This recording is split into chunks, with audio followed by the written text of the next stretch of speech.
We are now looking at the moon, and with the Skywatcher ED72 Evostar, I think.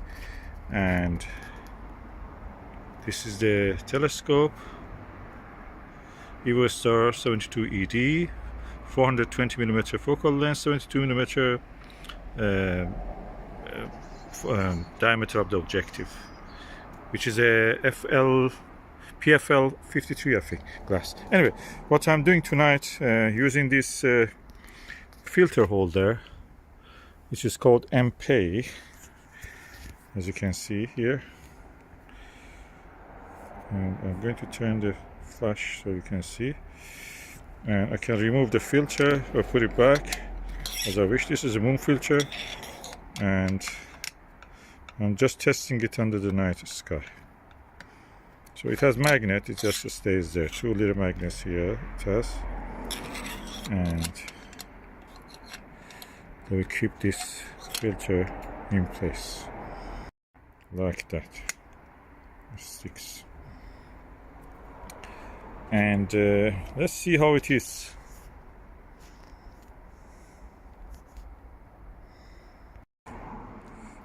Also, I'm using a extension tube, 2-inch extension tube, to bring the image to focus.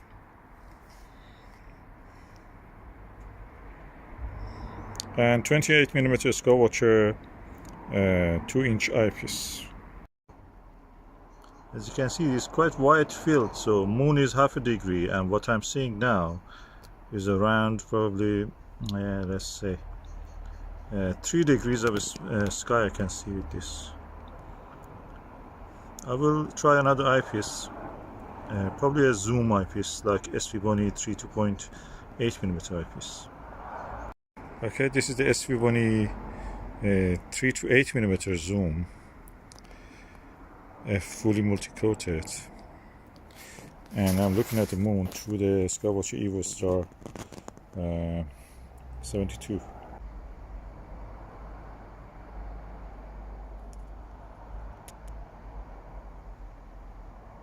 This is the 8mm setting of this eyepiece. It nicely frames it.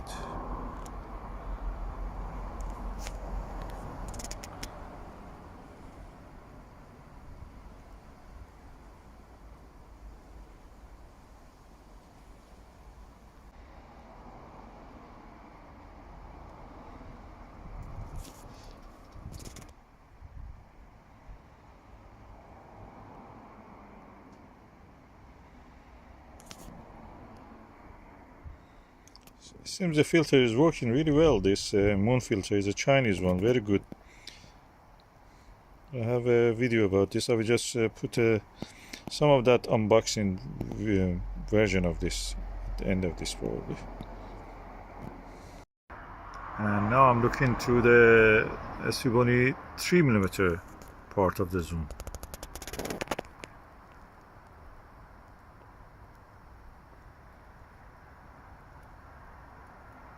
Can clearly see Gassendi and other craters, and Kepler. So I'm looking through the 5mm part of this zoom. You can see the Rainbow, Jura Mountains, plateau. The image, when you look with the normal eye, just beautiful, no chromatic aberration, anything. The camera lens actually introduces some of this, error. Bay of Rainbow, Mare Serenitatis, these are also in the bright sunshine at the moment. Mare Tranquilitatis, and all the other Bay of Sea of Crisis, and also Kepler, Copernicus, and all those beautiful growth horizon I can see just at the edge of the these 2 lunar dome at the edge of the Bay of Rainbow, where the Myron crater is there. Sinus Iridum, I mean, Bay of Rainbow.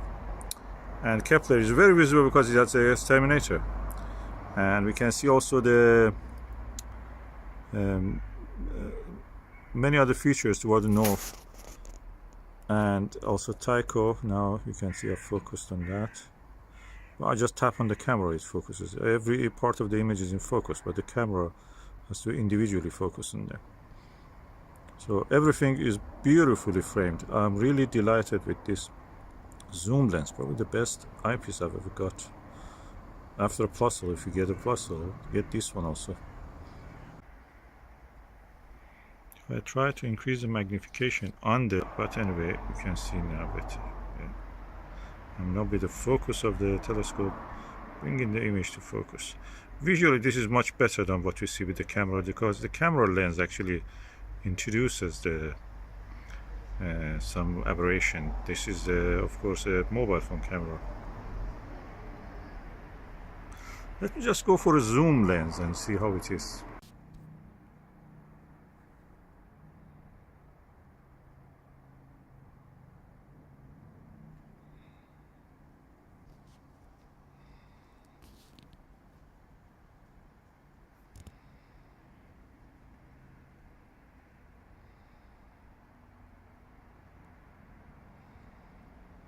Too bright for the viewing. Ooh, I forgot almost that I'm using the moon filter in the nPae. So I removed it now. Let's just see what difference it makes.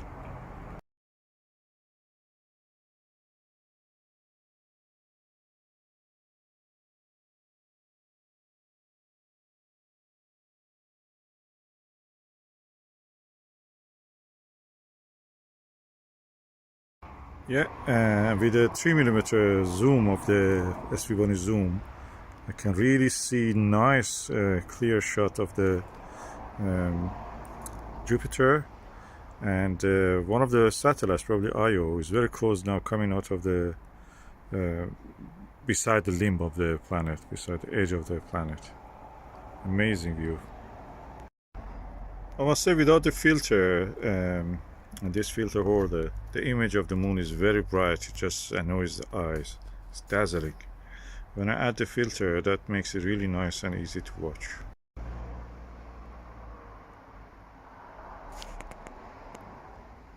This is the 8mm setting of the SVBony zoom. Let me just add the filter right now.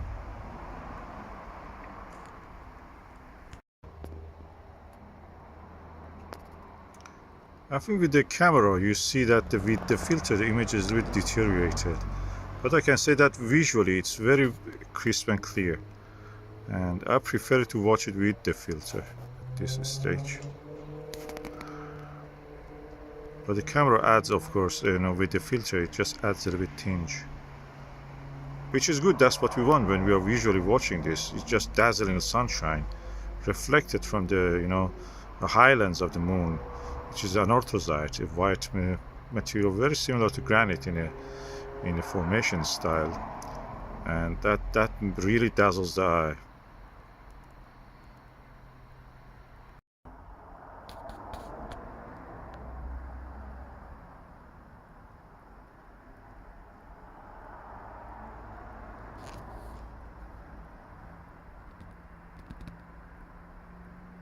Well, with the camera digiscoping, of course the filter is not needed probably.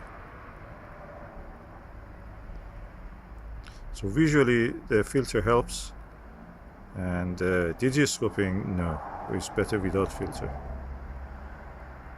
You will lose some contrast. Yeah, the colors will not be really exactly how it is. With the filter it just a little bit different. The contrast also is affected. Which one I prefer? Visually I prefer with the filter, but with the camera and for digiscoping I prefer without the filter. Which is fun because these filter holders are built for astrophotography. So if you don't actually see the benefit of it when you're using digiscoping, so there is no point in having it. The only thing I can see is the convenience of changing filter. You don't need to attach it to the end of the eyepiece. You just put it at the pathway of the light between the eyepiece and the objective of the telescope. So at the end I just took some still images, and I'm just manipulating them, the contrast and the sharpness. On the mobile phone, nothing special. You can do it with anything and get this probably a similar result, and that's acceptable in a level for some handheld mobile phone shots. Not the best I could achieve, but that's it.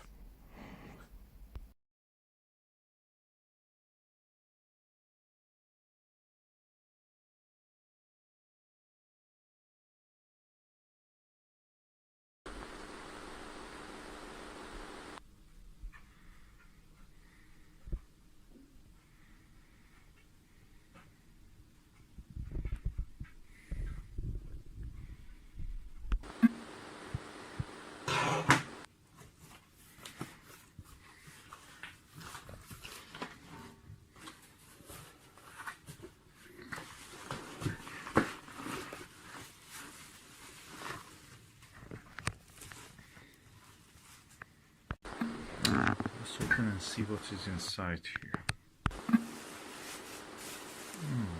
No.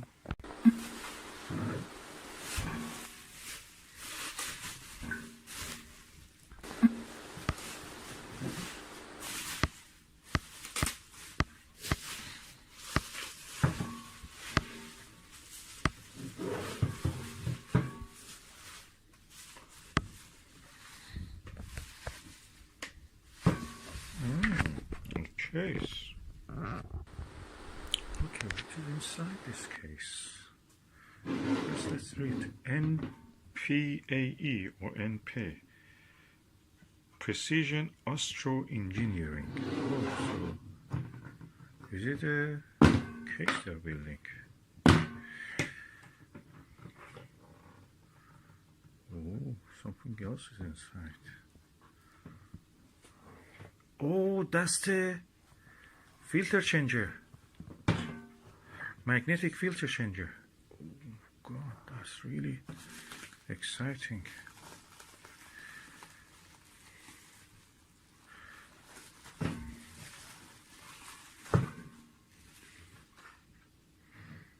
That's a magnetic filter changer. This is around 200-300 pounds. New. And it's magnetic. You can practically, there is another one here. What you do, you put your 2-inch filters here, you can screw it in, and the magnets in this side. So when you put it there, that gets absorbed quick. And the magnets even are black, so they will not have any reflection or any effect. So practically this comes between your telescope and your diagonal. Let me just go and show it. Let me take a few photos. So that is the way this filter works.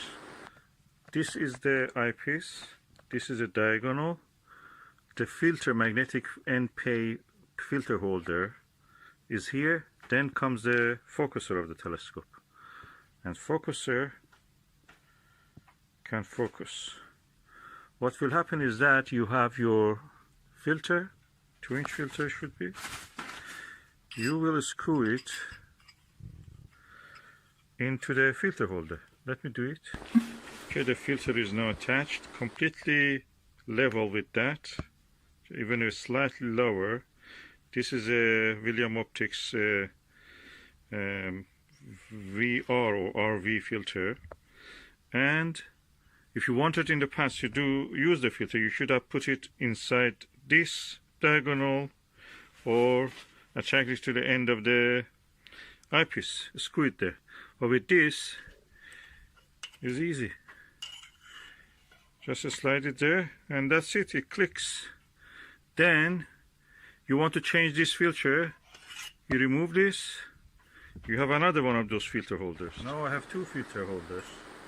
One is the one that I already used, and this is the another one. So I'm just going to attach that one.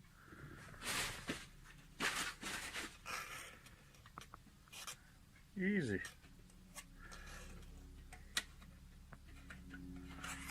Now if you turn it around,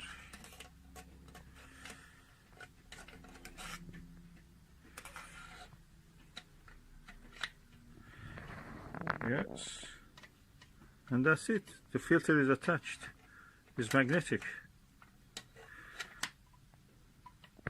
These filter holders actually look very strong, robust, and I wish there was an adapter, something that you could use a 1¼ inch filters in these ones. They're so useful, and also available for smaller sizes like a 1¼ inch focusers. So very useful tool for 2-inch telescopes with the 2-inch focusers.